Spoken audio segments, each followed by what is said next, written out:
โอ้ my god เกิดเกิดบ้านทับเปิ้ล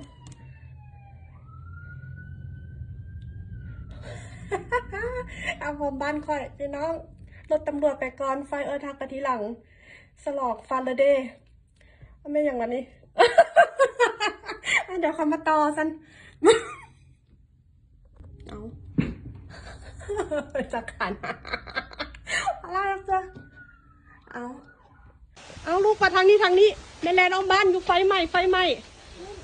เขตบ้านพี่น้องรถไฟทักมา2 คันเอมมารังมา2ตำรวจมา2โอ้ my god เน็ตเขตใกล้บ้านนี่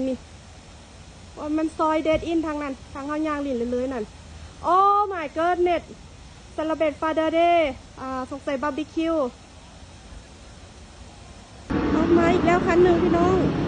เป็น3แล้วไฟทักมา3 คันแล้วของแวสบารีซิตี้เนาะโอ้มีแต่เนเบอร์เขาเอาคอยกระตันนักข่าวนะพี่น้องเดเนเบอร์เขาก็ออกมาเบิงเนาะเป็นห่วงเป็นใยกันเอามาอีกคันแล้วพี่น้องมาแนวละ3 คัน 4 คันแล้วรถไฟทักมาอีกแล้วพี่น้อง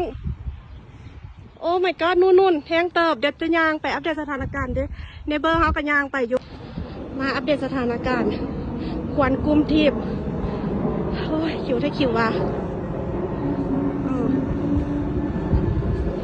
ซาลาเบตฟาเดอร์เดย์นะได้บาร์บีคิวบ่อันนี้บ้านเขาก็อยู่ข้างหลังนี่โอ้ยอันตรายหลายมีแค่พวกทางโค้งไปเนี่ยเห็นบ่ดับได้ทันนะทอน้ำเห็นบ่บ้านคอยเป็นอย่างเขาเลือกใกล้ทอน้ำนี่มันไว้เวลาเจ้าหน้าที่เขาจะทำงาน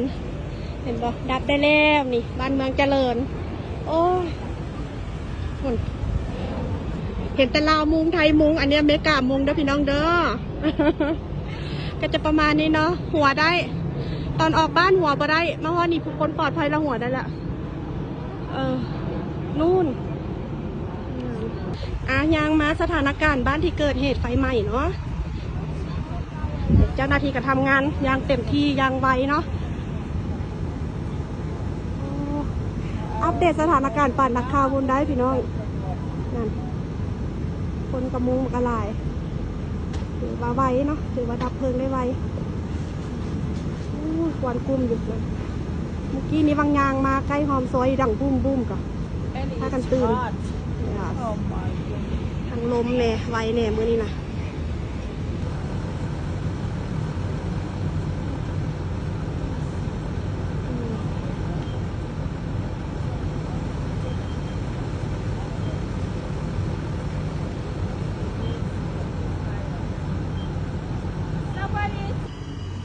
รถตัดไฟของพลิสโดยเฉพาะเนาะเราต้องไปขออนุญาตใครตัดไฟได้ทันที